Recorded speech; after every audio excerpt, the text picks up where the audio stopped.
আমার আজকের গল্প দাঁত।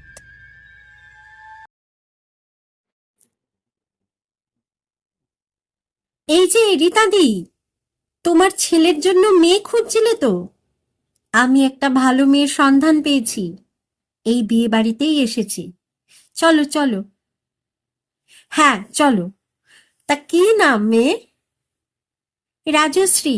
খুব ভালো পড়াশোনায়, আচার ব্যবহারও ভালো। এখন স্কুলে পড়ায়।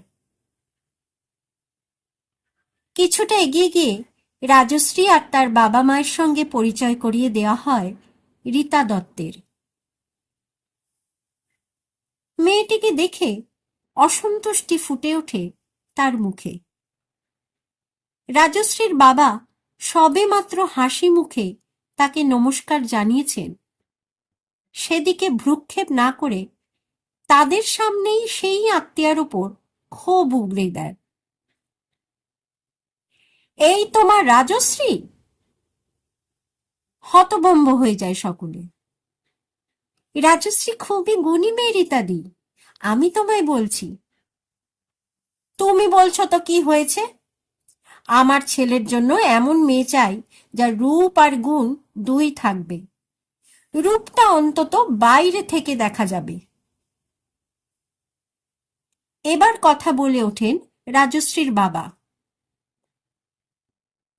ঠিকই বলেছেন আপনি, বাইরে থেকে দেখতে পাওয়াটা খুবই গুরুত্বপূর্ণ।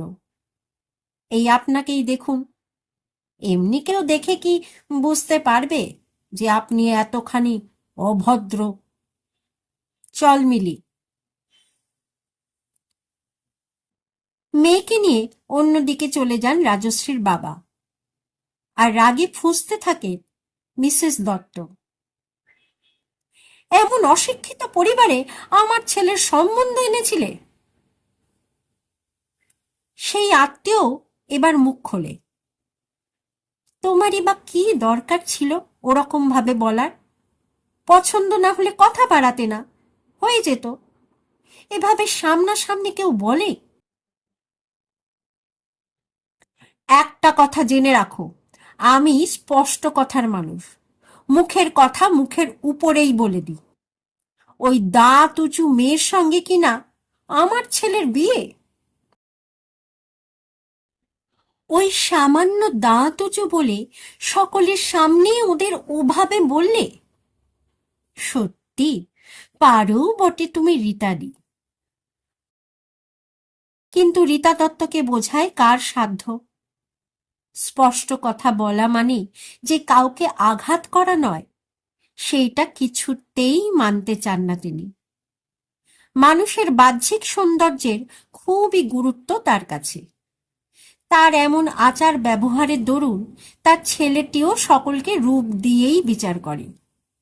ছোটখাটো কারণে মানুষকে অসম্মান করাটা তাদের মজ্জাগত হয়ে গেছে।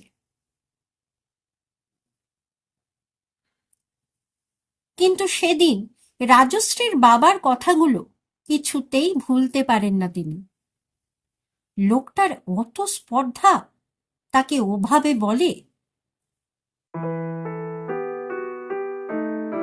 এর কয়েক মাস পর আরেকটি অনুষ্ঠানে রাজশ্রীকে চোখে পড়ে মিসেস দত্ত।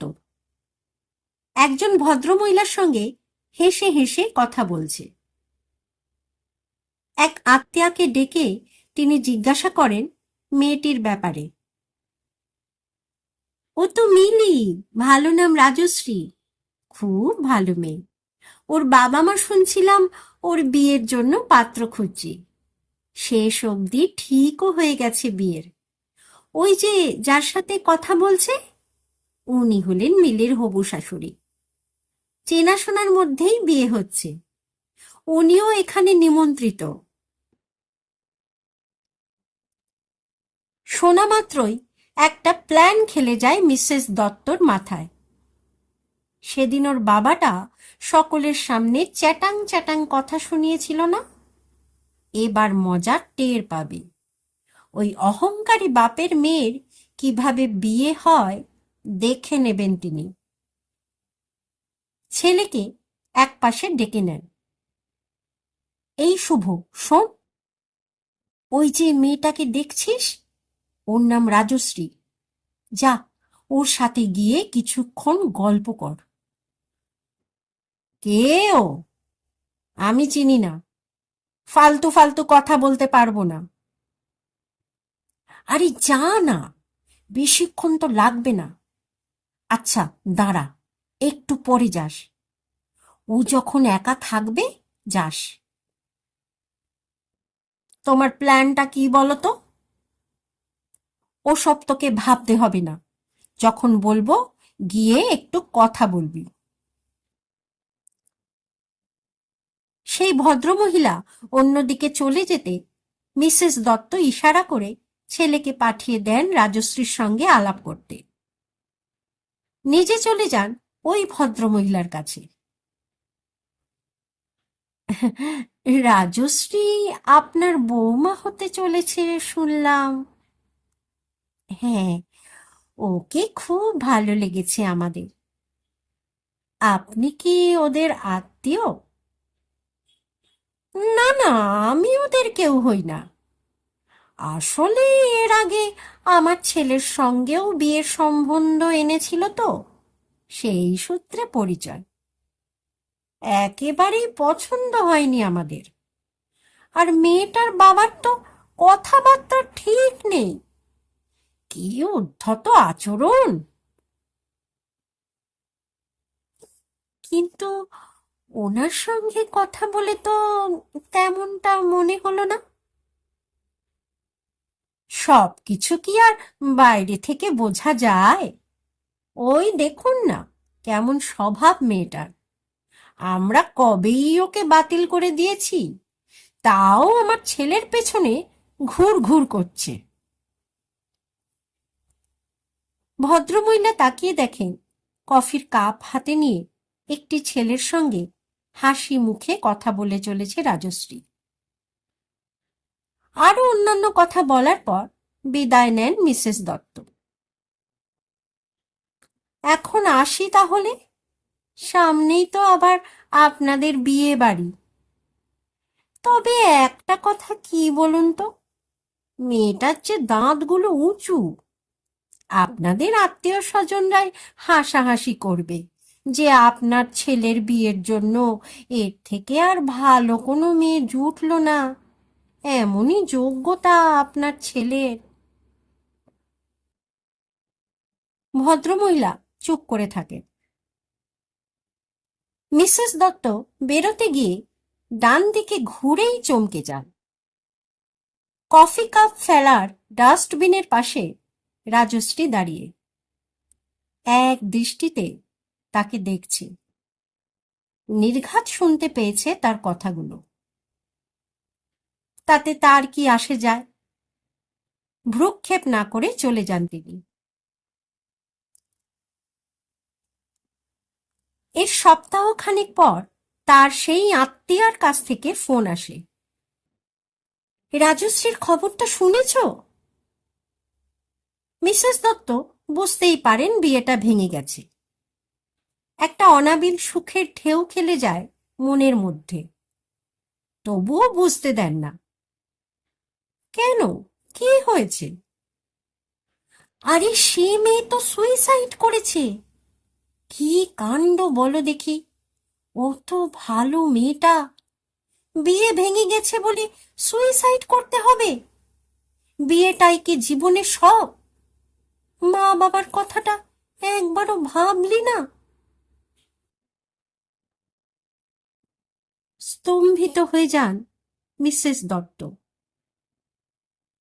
সেই আত্মীয়া বলেই চলে, কি আর করবে, আমাদের সমাজটাই তো এরকম। কয়েকটা সম্বন্ধ বাতিল হতেই কানা ঘুষো শুরু হয়ে যায়, যেন মেয়েটা দোকানের কোনো ডিফেক্টিভ পিস। শেষে আর চাপ নিতে না পেরে সুইসাইডের পথ বেছে নেয় এরা। মা বাবাটা কেঁদে কেঁদে পাগল। সে রাতটা এপাশ ওপাশ করেই কেটে যায় তার। রাজশ্রীর আত্মহত্যার জন্য কি তিনি দায়ী? পরক্ষণেই নিজের মনকে বোঝান নিজের জীবন শেষ করে দেওয়ার জন্য একমাত্র রাজশ্রী দায়ী। ভাগ্যিস অমন মেয়ের সাথে শুভর বিয়ে সম্বন্ধ করেননি, নয়তো বিয়ের পর কখন কোনো ছোটখাটো ঝামেলায় সুইসাইড করে বসত, আর তাদের সকলকে জেল খাটতে হতো।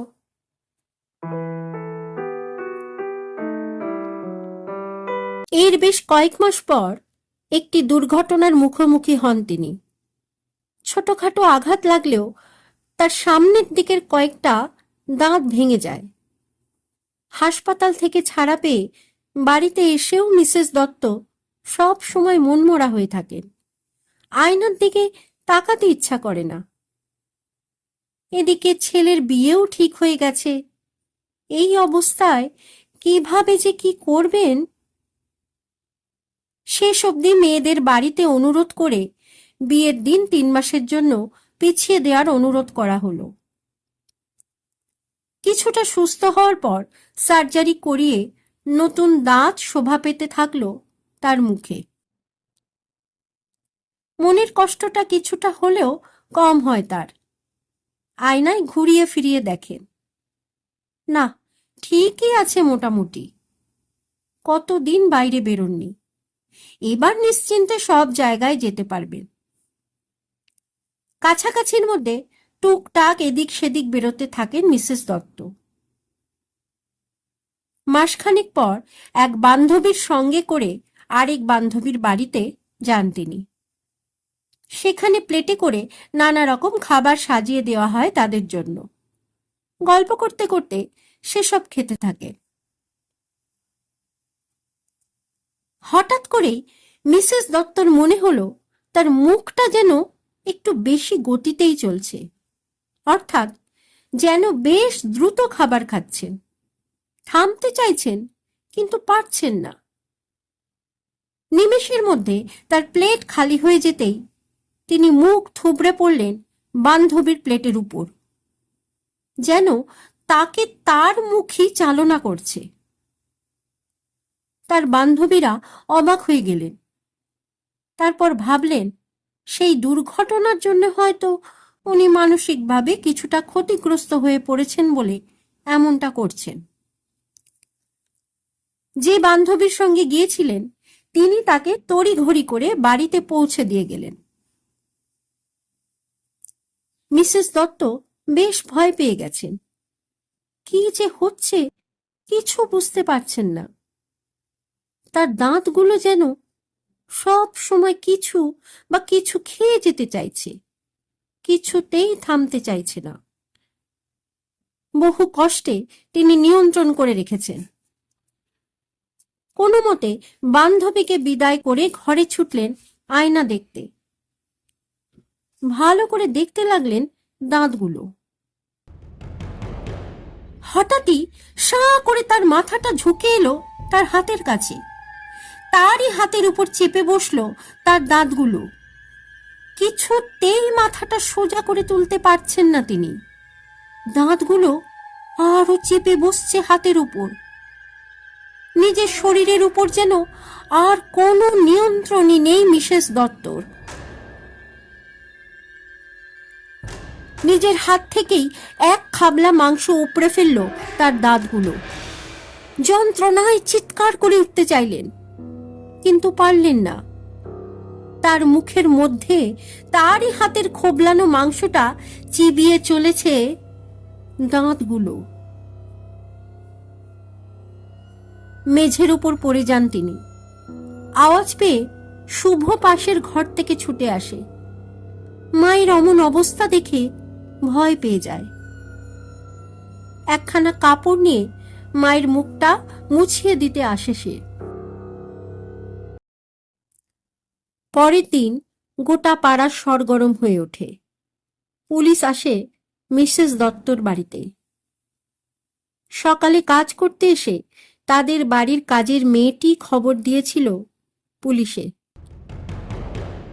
তারা যখন এসে পৌঁছায় তখনও মিসেস দত্ত তার ছেলের মৃতদেহ থেকে মাংস খুবলে চিবিয়ে চলেছেন। ইহজগৎ সম্পর্কে আর কোনো জ্ঞান নেই তার আর জানা হলো না গতকাল রাজশ্রীর মৃত্যুবার্ষিকী ছিল।